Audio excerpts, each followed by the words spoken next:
everyone, thank you for joining us today. Our presentation is going to focus on septic shock. My name is Athena.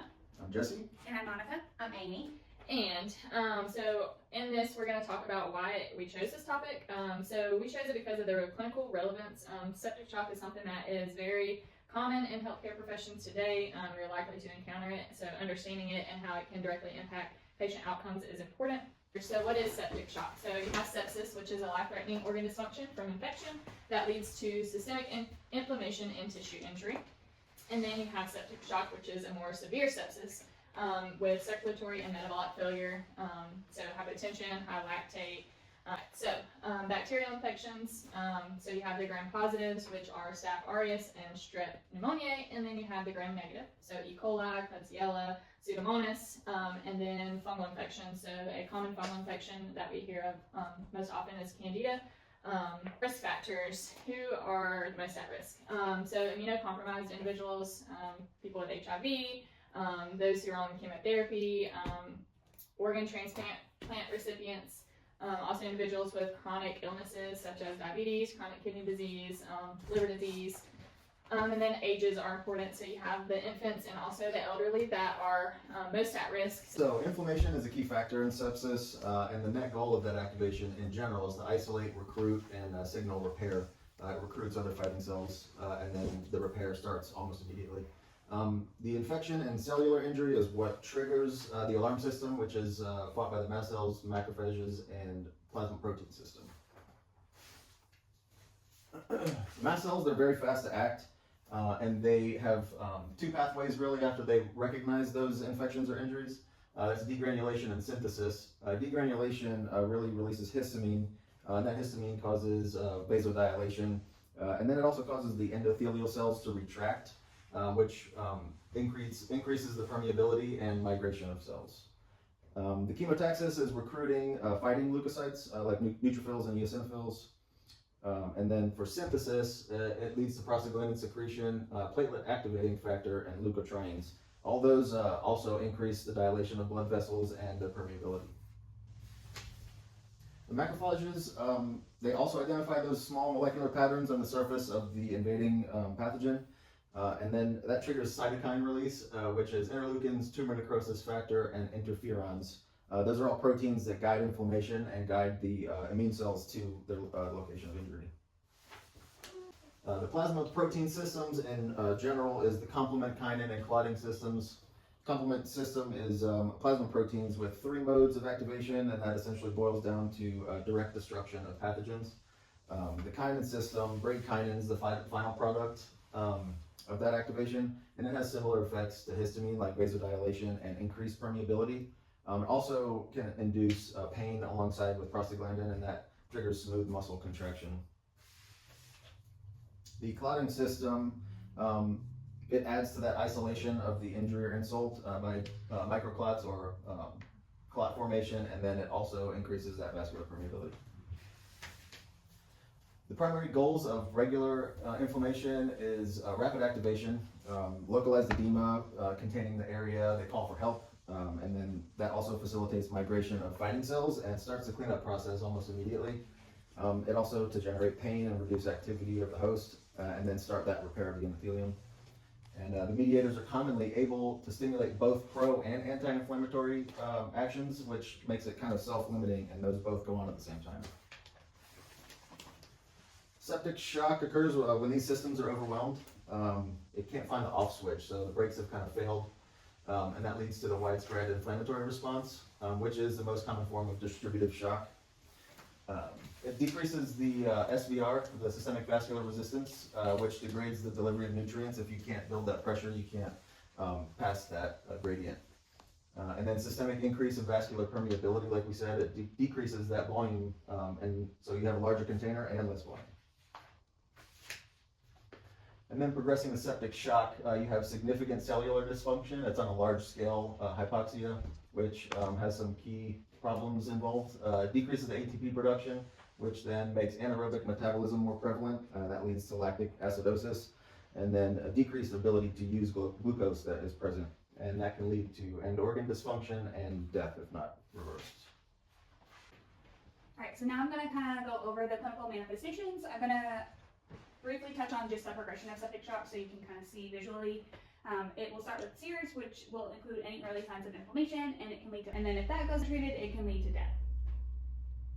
So I'm going to touch on the different clinical manifestations. So the early findings of sepsis will have your systemic inflammatory response syndrome, which is SIRS, and you will have an infectious source. So with that, you'll have your fever or your hypothermia in the elderly or infants. You can have tachycardia, tachypnea, and then leukocytosis. And then next, it will progress to your severe sepsis, and this is going to be sepsis with any sort of end organ dysfunction. So you'll have all the same symptoms of your SIRS response or your early sepsis. So you'll have your fever or your hypothermia, your tachycardia, tachypnea, and an infectious source. And then this will most of the time, it will affect 2 or more organ dysfunction. So you'll see like your altered mental status for your brain, your oliguria or anuria for your kidney, lack of perfusion, and then your hypoxia or cyanosis, and then ileus for your GI hypoperfusion. And then next, your clinical manifestations for your compensated or your warm or early septic shock. This kind of encompasses severe sepsis with signs of distributive shock. So at this state, you'll have normal blood pressure, you'll have peripheral vasodilation with signs of this distributive shock. So you'll have warm extremities, wrist cap refill, bounding pulses, and a wide pulse pressure. This can progress to your uncompensated and septic shock. This is also identified as like a late or a cold shock. With this, you start noticing your hypotension. You'll have your vasoconstriction, so your body will shunt your blood away from your peripheral extremities. You'll notice your cool extremities, your mottled skin like this, your delayed cap refill, and your 30 pulses. You'll start seeing some decreased urine output, altered mental status, and then you'll have metabolic acidosis, and your lactate will be greater than 2. And then if the uncompensated septic shock, it can easily lead to continued tissue hypoperfusion, irreversible damage, and then multi-organ dysfunction syndrome, which is MODS, and this has an increased high mortality rate. Alright, so on to diagnostics. So you have scoring systems. You have the Q-SOFA, which is the quick sequential organ failure assessment, and then you have the SOFA. So with the Q-SOFA, it's like a fast bedside screening monitoring system or screening tool. So you look for the 3 parameters: the mental status, blood pressure, and respiratory rate. And then for the SOFA, it's a little more comprehensive. So you go through the 6 organ systems: the respiratory, cardiovascular, hepatic, coagulation, renal, and neurological. This is just a picture here to the laboratory tests. So the lab tests are essential for confirming the infection and gauging how severe it is. So the blood cultures, of course, you get those to figure out what kind of antibiotics you need. And then the lactate levels, those kind of mark the hypoperfusion and cellular distress. Typically you're looking for one that's above 2, meaning that the cells aren't getting enough oxygen.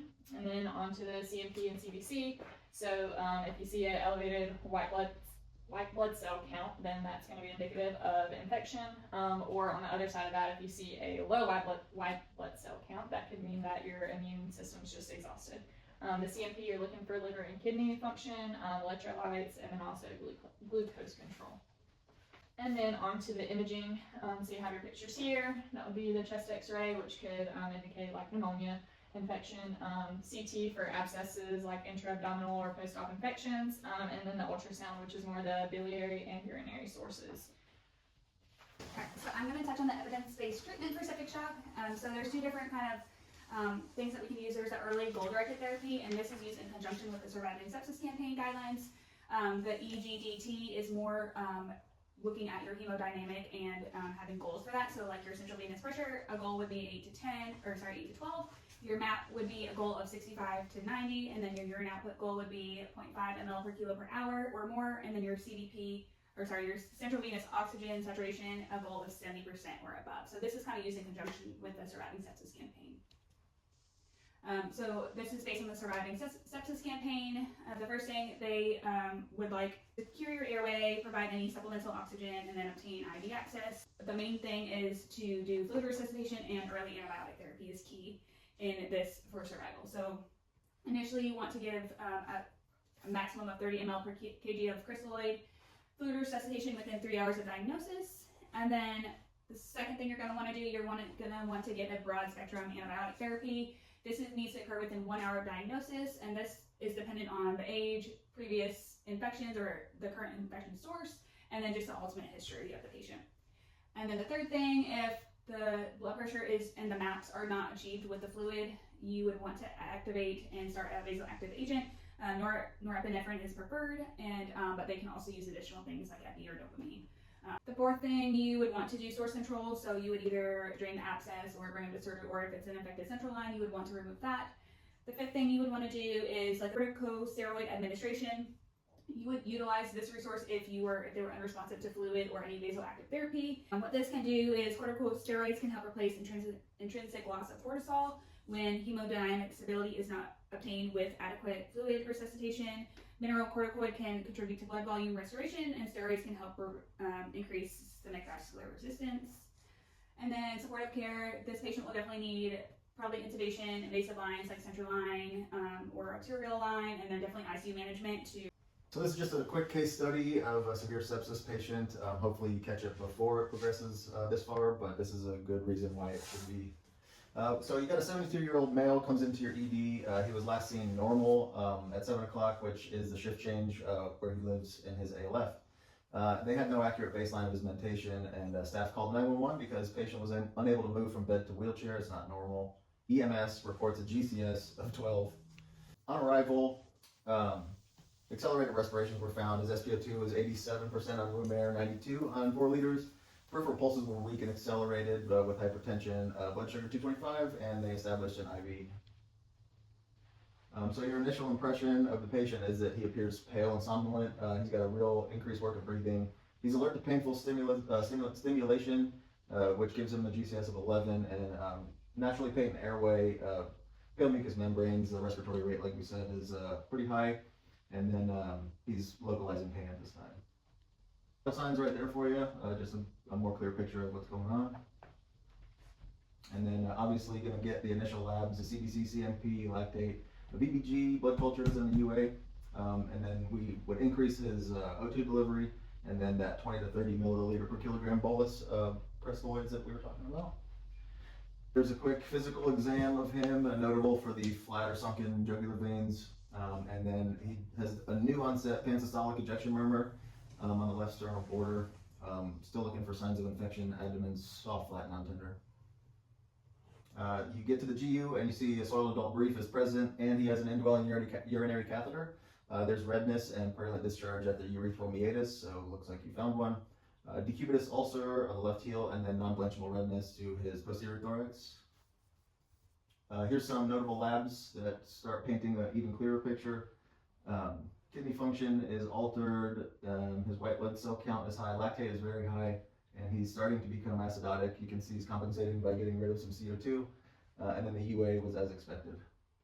Treatment, pretty straightforward. The early antibiotics and pressors if the fluid bolus doesn't work, and then ICU admission, so you can guide his antibiotic treatment with culture results. Outcome was good. He continued his levo for the MAP of 65 or better. Completed antibiotics, he improved his mentation, and then urinary output started to come back, and discharged ALF with fully catheter care, education for the staff.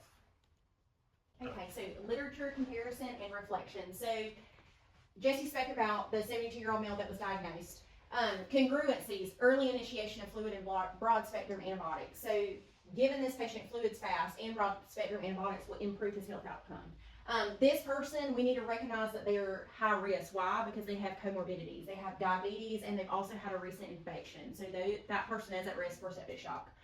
Incongruencies would be delaying the initiation of vasopressors. Why is this important? Vasopressors are important to be initiated fast because we want to fix the hypotension. Hypotension causes what? Causes hypoperfusion. Okay, so the body's not perfusing enough, so which can lead to organ failure. Delayed acid monitoring can also represent an issue because we don't know if the person is hypoperfusion. This shows if you have elevated lactic acid levels, it shows that we are hypoperfusion. So we need to initiate serial monitoring so we know how the lactic acid is doing. Is it elevated? Is it low? We need to adjust fluids. Opportunities for change. What can we do? We need to create maybe a co-sepsis. The ER worked out, we used a co-sepsis, everybody was on hands on deck, blood cultures, whatever. We started bolusing fluids. Early monitoring for sepsis. How can we recognize it? We recognize it with the symptoms, right? If we have a patient that comes in the ER with hypotension, elevated respiration rates, all that good stuff, we know what's going on, okay? And then initiation of sepsis bundles. One of the articles that we talked about previously did sepsis bundles, which is initiation of IV antibiotics, fluids, and vasopressors very fast. It helped in the patient outcome in the end. And then also improving staff education, letting them know what code sepsis is, all that good stuff, okay? So septic shock affects over 1.7 million adults annually in the U.S., and the mortality rates of up to 40% if left untreated. Early recognition, you have the rapid response that improves the outcomes, infection control in hospitals, so you have the hand hygiene, sterile procedures for like IV insertion, Foley catheters, things like that, and then isolation precautions, and then patient education, so making sure that the patient is aware of the signs and symptoms that could lead to or present as infection, and what you do with that. So when you seek care, kind of what you need to do in the process as you follow with that. Future practice implications, like what can we do? Early recognition is the biggest thing. It saves lives. So we need to put up a procedure for screening actual high-risk patients. What are their comorbidities? Who's at risk for getting septic shock? As a future family nurse practitioner, the case that we showed emphasizes the importance of rapid assessment. That person got better. Why? Because we initiated a bolus of fluids. We initiated early broad-spectrum antibiotics, and we gave vasopressors. And using tools like Athena said, the Q-SOFA or just the SOFA, that helps us recognize signs of early sepsis before it's too late. It's just continuation, providing rapid assessments. Like I said, we as nurse practitioners need to recognize these signs and symptoms before they progressively get worse. We need to promptly implement treatment. And we need to recognize the actual decline in conditions. Is the patient getting worse? Why are they getting worse? Do we need to change the actual antibiotics based on the blood cultures that we received? And then also educating the family and the patient about what are the signs and symptoms that we're looking for with these high-risk patients. Medication adherence. You have people who start antibiotics and they suddenly stop them because they feel better. We need to really educate these patients how important antibiotic therapy is and adhering to that. And then follow-up care. They need to continue seeing their doctors. They don't need to stop because they feel better. And then this will also help their health outcomes in the end if they continue follow-up care, because we can prevent things from happening before they actually happen. And we also need to educate them about vaccines that they could also receive, and hand hygiene, all that good stuff. So in conclusion, septic shock is life-threatening, but it is preventable with early detection. Early initiation of fluids, wide-spectrum antibiotics, and vasopressors. This all improves the health outcomes. Realize the team collaboration, because it always helps the patient's outcome in the end.